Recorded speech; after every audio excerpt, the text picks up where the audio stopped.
Assalamualaikum warahmatullahi wabarakatuh. Perkenalkan, nama saya Elsa Dwi Arinda, nomor absen 23, NIM 1262072031111 dari kelas MPI 3C. Di sini saya akan memenuhi ujian akhir semester mata kuliah Sistem Informasi Manajemen Pendidikan. Saya akan langsung menjawab mengenai pertanyaan ujian akhir semester. Yang pertama, mengenai pengertian sistem informasi dan kaitannya dengan dunia manajemen pendidikan. Menurut saya, sistem informasi adalah sebuah sistem manusia atau mesin yang untuk menyajikan informasi guna mendukung operasi, manajemen, dan pengambilan keputusan dalam sebuah organisasi, serta mempermudah untuk menginput dan menyimpan data, salah satunya di dalam dunia pendidikan tersebut. Kaitannya sistem informasi dengan dunia manajemen pendidikan sangat erat karena informasi sangat berpengaruh dalam menjalankan dan meningkatkan kualitas pendidikan, dan juga membantu para pembuat kebijakan di bidang pendidikan dalam menentukan strategi apa yang tepat untuk diterapkan dalam pengendalian sistem pendidikan tersebut. Dengan adanya informasi pendidikan dapat memberikan informasi secara keseluruhan tentang dunia pendidikan, memberikan sarana kepada seluruh berbagai atau bagian yang ada di bidang pendidikan agar dapat berperan aktif dalam memajukan pendidikan. Kemudian dapat meningkatkan wawasan guru dan murid tentang adanya sistem informasi, dapat memberikan informasi secara transparan tentang kebijakan pemerintah dan pemakaian sumber daya yang dialokasikan untuk pendidikan. Kemudian soal yang kedua mengenai sistem informasi manajemen yang sangat penting bagi pendidikan dan contoh sistem informasi manajemen dalam kinerja pendidikan. Sistem informasi manajemen dalam pendidikan itu sangat penting. Sebab apa? Tidak bisa dipungkiri bahwa kemajuan teknologi sangat berpengaruh dalam bidang pendidikan. Dengan kecanggihan teknologi, guru selaku pengajar bisa mencari bahan ajar secara mudah dan cepat, dan juga para siswa dapat mencari referensi materi pelajaran selain yang ada di buku secara mudah dan cepat. Banyak pula buku elektronik yang bisa mempermudah guru atau siswa untuk mendapatkan materi belajar mengajar, serta dalam sistem administrasi di lembaga pendidikan pun akan semakin mudah dan cepat dilayani secara online. Dengan begitu tidak perlu antri, dan pelaksanaan administrasi itu dapat berjalan sesuai dengan struktur yang telah ditetapkan oleh sistem. Contoh kinerja sistem informasi manajemen dalam pendidikan. Menurut saya itu sebagai alat peningkatan kualitas pelayanan dan pengembangan proses pembelajaran. Seperti apa alurnya? Itu penerapan atau implementasi pendidikan akan mengalami perubahan yang sangat besar, dan banyak sekali lembaga pendidikan yang berhasil mengembangkan teknologi informasi dalam mendukung proses pembelajarannya, baik di dalam maupun di luar negeri, sehingga dapat mengadopsi pola pembelajaran yang lebih mudah, cepat, memiliki nilai tambahan secara inovatif dalam mencari formulasi baru untuk memberikan tambahan ilmu dan pengetahuan maupun keterampilan bagi peserta didiknya.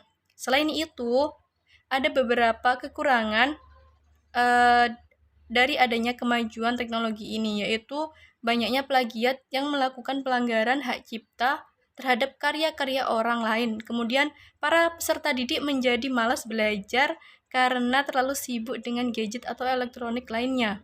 Kemudian adanya fasilitas terpadu atau terintegrasi jadi satu, mulai dari database peserta didik, guru, bimbingan konseling, kemudian daftar hadir peserta didik, guru, ataupun pegawai lainnya, itu dapat terselesaikan dengan terstruktur. Kemudian di mana nilai-nilai ujian seperti nilai ujian harian, nilai UTS, nilai UAS di mana rapot otomatis sudah diprogram, sehingga sekolah dapat melakukan pelayanan terhadap siswa. Merupakan institusi yang sangat membutuhkan kehadiran teknologi informasi sebagai pendukung peningkatan kualitas pelayanan. Kemudian soal yang terakhir mengenai makalah yang sudah saya bahas dalam presentasi, dan saya akan menyebutkan simpulan-simpulannya. Saya dari kelompok 7 membahas materi tentang komponen sistem informasi manajemen pendidikan. Kesimpulannya yang pertama, perangkat keras komputer atau hardware merupakan salah satu komponen dari sebuah komputer yang sifat alatnya bisa dilihat dan diraba secara langsung atau berbentuk nyata, yang berfungsi untuk mendukung proses komputerisasi.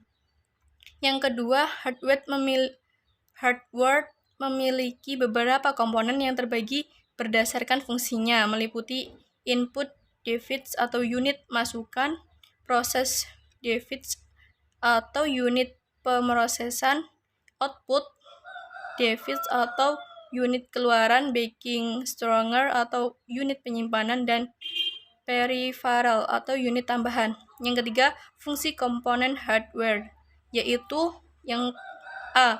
Input device.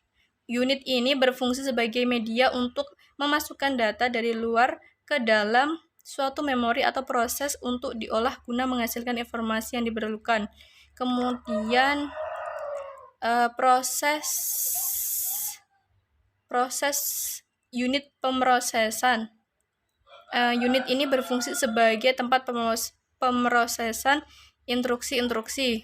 Kemudian yang C, program yang ada pada komputer dan mengontrol keseluruhan sistem selama pengelolaan data berlangsung.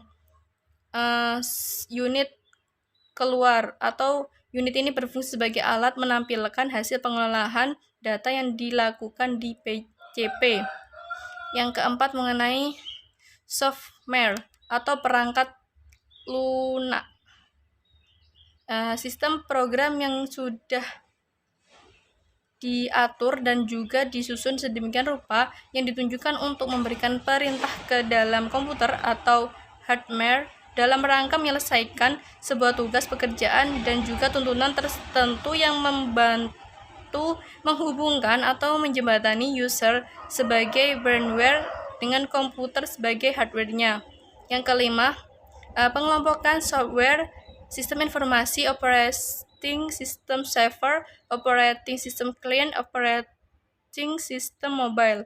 Yang keenam, interpreter dalam ilmu komputer. Penerjemah atau yang lebih dikenal dengan interpreter merupakan perangkat lunak yang berfungsi melakukan eksekusi sejumlah instruksi yang ditulis dalam sebuah bahasa pemrograman. Sedangkan compiler adalah sebuah pemrograman komputer yang berguna menerjemahkan program komputer yang ditulis dengan bahasa pemrograman tertentu menjadi pemrograman yang ditulis dengan bahasa pemrograman lainnya. Yang ketujuh, perangkat lunak aplikasi terbagi menjadi 3 macam, yaitu aplikasi Office, aplikasi multimedia, dan aplikasi internet. Sekian video mengenai jawaban dari ujian akhir semester Sistem Informasi Manajemen Pendidikan. Kurang lebihnya saya mohon maaf. Wassalamualaikum warahmatullahi wabarakatuh.